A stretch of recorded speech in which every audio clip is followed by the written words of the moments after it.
Bugün sizlərə Mahmud Kərimi haqqında danışmaq istəyirik. Mahmud Kərimi 1960-cı ildə Tehranda dünyaya gəlib. Cavan yaşlarında Əhl-i-Beyti olan sevgisi bəlli idi.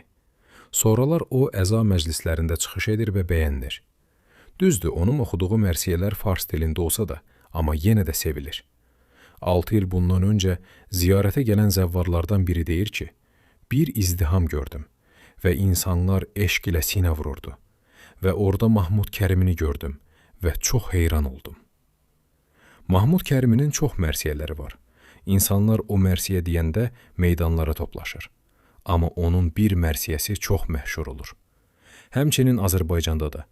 Həmin mərsiyə isə Heydər mərsiyəsi olmuşdu. Həmin mərsiyə çox bəyənilir və çox yayılır. Artıq Azərbaycanda Mahmud Kərimini böyük kütlə tanıyırdı.